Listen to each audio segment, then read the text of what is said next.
Hey, this is John Lee Dumas of EO Fire, and welcome to Master Leadership. Great leaders ask great questions, and this podcast takes you on a journey to master leadership with questions that matter to leaders who matter with your host, Lily Sanabria.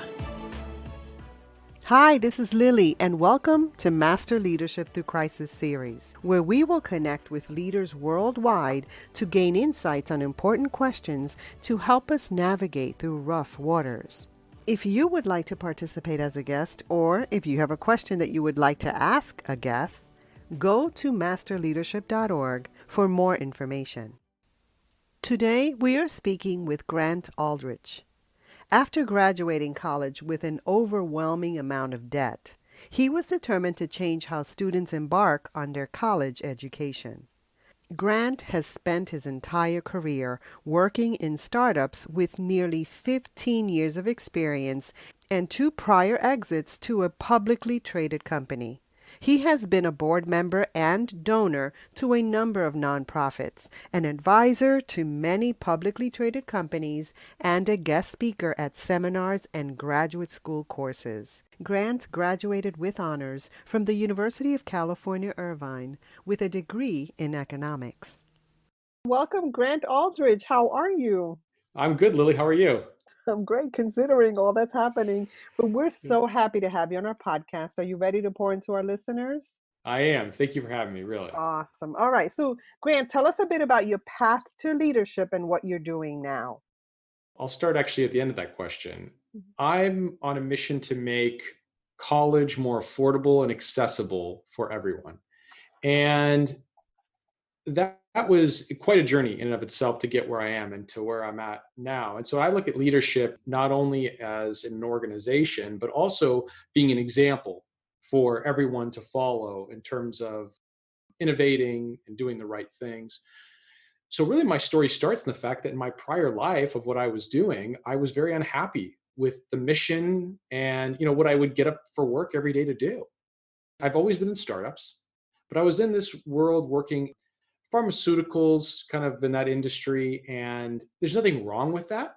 But you don't get up out of bed every morning and skip to work making pharma companies money. Right. So, I was very unhappy after that. I exited a couple prior startups, and I was really asking myself, what do I want to do with my life? What's going to make me fulfilled and happy? Mm-hmm. And I kept coming back to education. I think for a few reasons. One was that my family are all educators. So, growing up with that at the dinner table, I would always hear about conversation topics about the importance of education and certain challenges that educators face. And in addition to that, I left college with an incredible amount of debt. Yes. I was affected by that, and I know what the process is like. And mind you, I left with a lot of debt and seemingly made all the right choices. I came into college basically as a sophomore from AP exams and dual enrollment courses. They didn't call it that at the time, but that's basically what it was. And I chose a state school. I went to UC Irvine and, again, tried to mitigate the cost because my family wasn't from money. And it was still a huge amount that I only paid off in my late 20s. So I think both of those things really drove me to education. And so I really only started with the mission. Let's make college affordable for everybody. And it really went from there. Well, I love that mission, and it's very in my face because I have a teenager and he's going through that process. So this is really important. So tell us about your company and where can we find you? Oh, absolutely. So the project is onlinedegree.com. Mm-hmm. And I'll explain the gist of it. The gist is that everyone can go online, get started in 60 seconds without entrance exams, interviews, or anything like that, and immediately start taking college-level courses to receive credit towards their degree. And in addition to getting support resources and additional discounts that we organize for our students at various universities across the country. And we do it all for free. What? Yeah. Okay, how does that happen? I'm very curious. Oh, thank you. It's almost like a modern alternative to the junior college system or the community college system. Well, when I was looking at the problem, how do we do it? Kind of how I looked at the problem is important on how I figured this out, was that I saw that the real issue Well, actually, I'm sorry, let me take a step back to make sure all the listeners are aware of this. There's estimated to be about 35 to 40 million adults who are looking to upskill or get a degree, but have not taken that first step to get higher education, whatever that is. And it's becoming a larger problem. I know you've probably seen from the news that higher education numbers are dropping. And I looked at that problem and I really studied it to understand what's going on.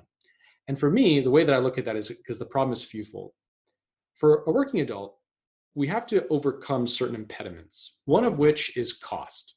So for a working adult, they're not going to just jump into a very expensive decision lightly, because obviously as adults, we understand that we're going to be responsible for all these costs and we have to work hard and whatnot.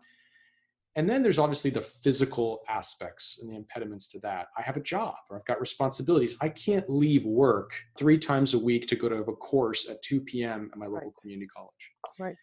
And then finally is the psychological, and I think the most critical impediment, which is for working adult, I think we have a lot of fears that we don't always admit that prevent us from doing things. And one of which is, can I be successful in an online format? Will I be successful in school? Am I going to feel weird being the old guy in the classroom when I go back to school? All these things that are really unfounded, because I think most people don't realize that education's drastically changed since we were all in school. So I looked at that problem. I said, we have to have a platform where someone can wade into the pool and, prove to themselves they've got the time management, prove to themselves they've got the acumen to be successful, that they are interested in learning again and really enjoy it. And of course, removing the financial portions of it as well. It had to be free. As you know, if you make it free in this world, and if you dispense with the traditional tuition model, how on earth can you possibly pay for all of this? So it really then got onto a quest to say, okay, if it's going to be free, it has to be free for the consumer. How do we pay for it? And the model that I basically worked out is that we're completely supported through sponsorship by participating universities. And what not everybody understands is that universities get an immense benefit from this platform as well.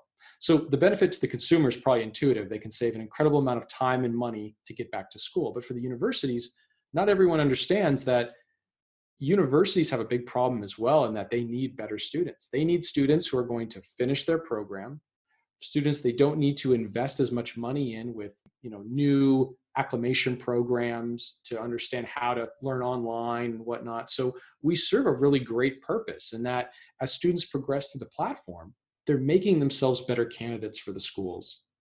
And they know how to use an LMS or modern learning management system. They've proven they have the time management to be successful. All these great things. And so we're completely university supported. I imagine that there's an uptick in this. At the point of this interview, we're experiencing the global pandemic of COVID, or we're hopefully on the tail end. Don't know. How has that affected the organization? How has that affected you, your family? Tell us a bit about that. Yeah, very much. For me and my family, I joke that I've got 3 small children under 3.5. Oh.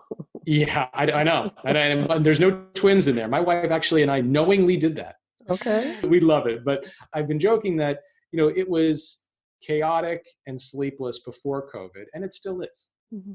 So, not as much has changed in our lives personally, thank God. And we haven't had a family member or friend who's been killed or, anything like that.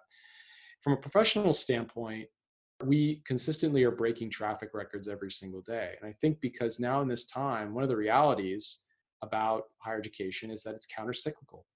And now that people have been losing their jobs or are reconsidering their work because they live in fear of losing their jobs, they're unhappy about it. And it's providing that impetus to take that first step and, hey, why don't I go and maybe look at these options?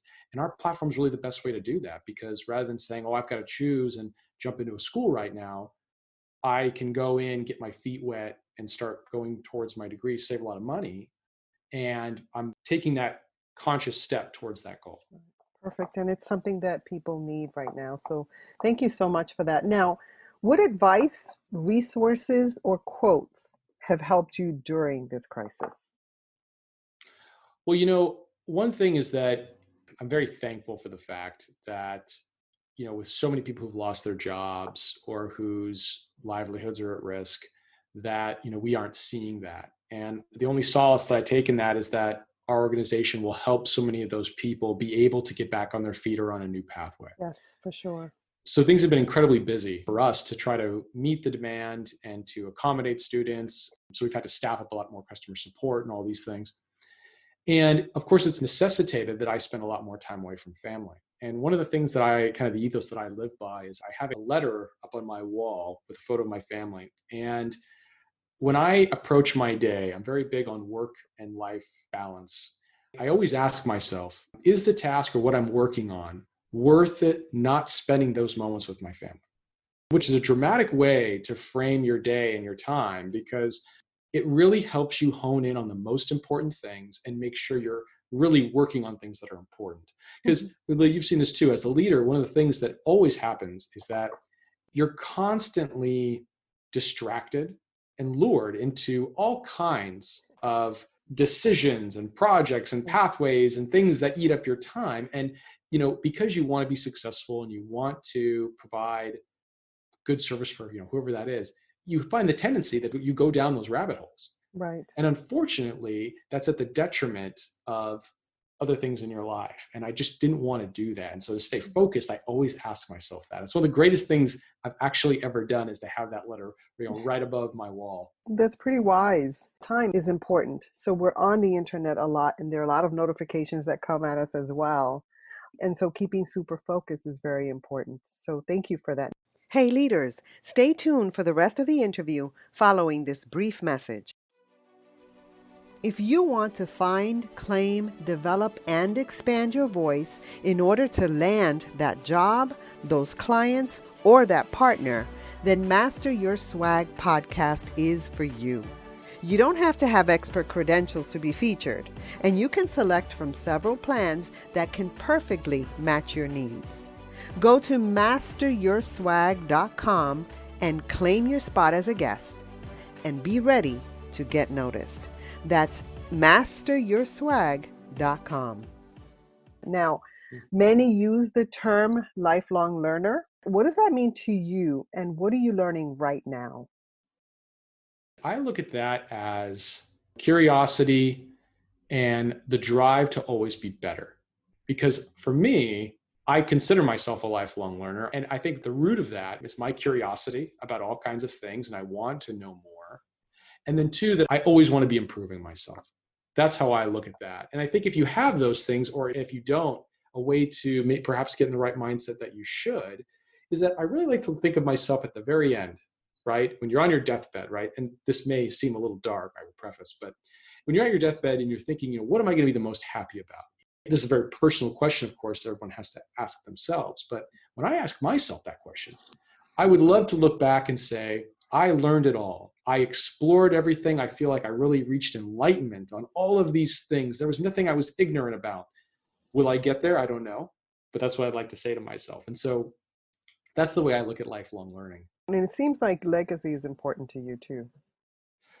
It is, actually. That was a very good inference. You're right. I would like to bestow as much of this on my children. And I think about it often on life lessons, the key tenets of happiness, things like that. Correct. Great. Thank you. Now, Grant, when you think of leadership today, what most concerns you, and what are you most hopeful about? What most concerns me is the lack of interpersonal communication in the newest generations. And I say that very carefully, because I definitely don't want to be someone who says, oh, all technology, the things these kids do these days is all bad. It's not. And I think that in one sense, you have to be completely prepared and embrace the rapid change that technology is going to bring from here on out. And I pride myself that I'm going to be changing till the very last day. However, I do think that always does come with some drawbacks. And one of the drawbacks that we've seen with social media and all communication being online is that many people in the younger generations, they do lack personal communication and skills. And ultimately, I think leadership is about that at its core. Mm-hmm. So I'm not saying that those things are completely diametrically opposed, but it seems like that's been what the case is. And I think that if I was talking to my children, let's say 10 years from now, and they may be moving into leadership roles, I would tell them that, look, one of the things that you have to do is be able to not lose your insights into humans and human nature and human touch and interaction and still embrace these technologies. That's my concern. And what are you most hopeful about? In terms of leadership, what I am most hopeful about is that, a lot of technology allows you to project that leadership, if it's done well, to so many people. If you think back, 60 years ago, leaders may have only been able to speak to people at their plant or, in one classroom. Mm-hmm. But the beauty of that now is that if you truly are a good leader, that message can be amplified literally to almost every human being on the planet. That's right. You can absolutely influence a lot more people if you do it well. Part of what we're doing is influencing people about leadership through these conversations. So I really appreciate that. Now, we have a new segment in which leaders ask leaders questions. And Janice Janowski has a question for you. What does the future look like to you in a low contact environment? Well, Jane, I hope we really don't get to this, actually. The way that I hope in what this future will hold is that we're not going to live in fear of these types of events. I'm hoping that we're able to transcend the fear around this and to not come out of this avoiding shaking hands or meeting people at the park or all of these different things. That's my hope. Mm-hmm. Now, that said, I think that it's hard to argue that this will have an effect on people for probably a generation. I think back to my grandmother talking to me about the Great Depression and how that really changed a whole generation of people that were never able to remove it from their psyche.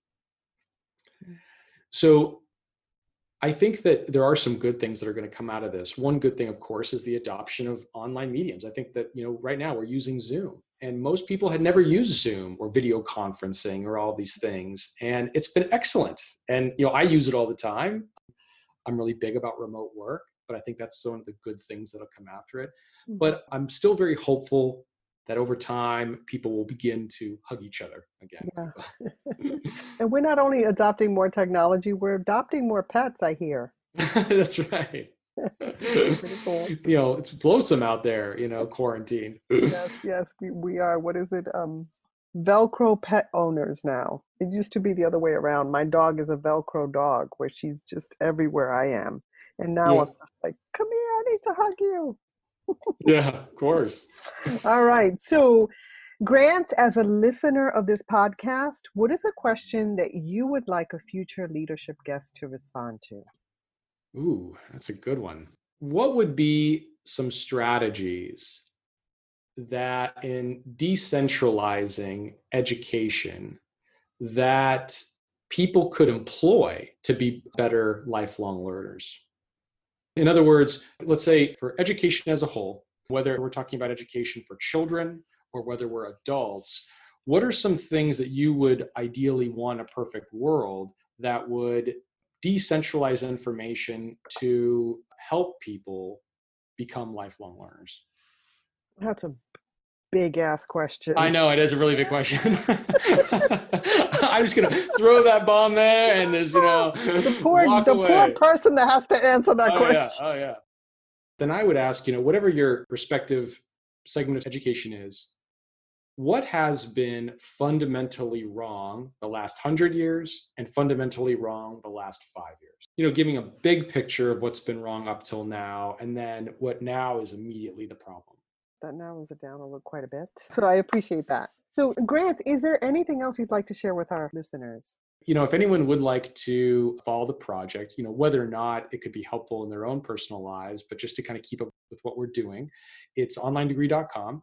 And I also am very active on LinkedIn. So if anyone wants to go on LinkedIn, they can search my name, Grant Aldrich, or at the site. It's Grant, Grant, and Aldrich, Aldrich. Well, Grant, I want to thank you so much for adding value to me and to our listeners.